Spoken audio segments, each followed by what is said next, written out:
So, Stephen, we've spoken about the importance of being an engaging leader before. Talk to me a little bit about the impact that either getting that wrong or getting that right can have on your team.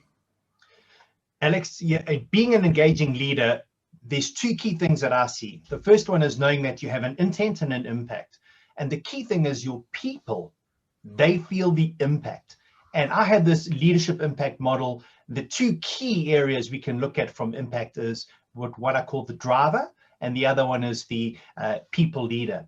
And they both produce different levels of engagement with people based on the chemicals they produce in people's brains.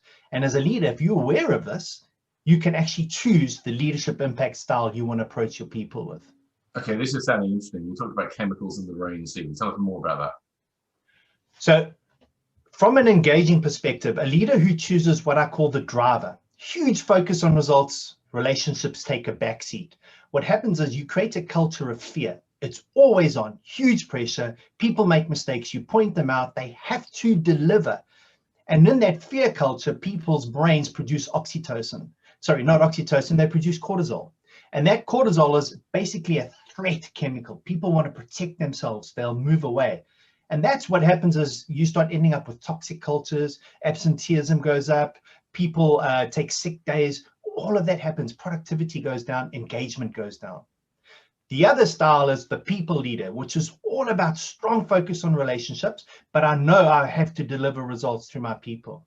And the more I care about my people and I engage with them and I genuinely consciously make an effort to care about and engage and know who they are, what happens is the brain creates oxytocin, serotonin, dopamine, endorphins, and those are the towards chemicals.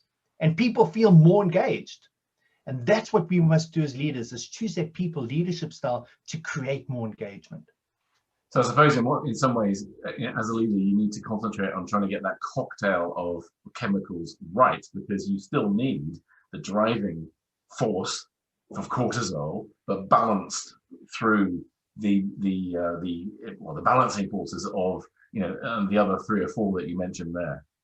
Absolutely. And people have natural cortisol in their bodies, and it's there to drive getting results and making stuff happen.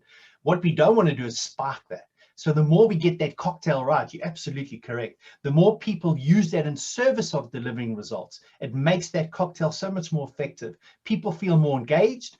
People who are more engaged are happier. They are more productive, and they actually focus on reducing costs and delivering results. Okay, well, that's a really refreshing look at your responsibility as a leader. Thank you, Stephen. Pleasure, Alex.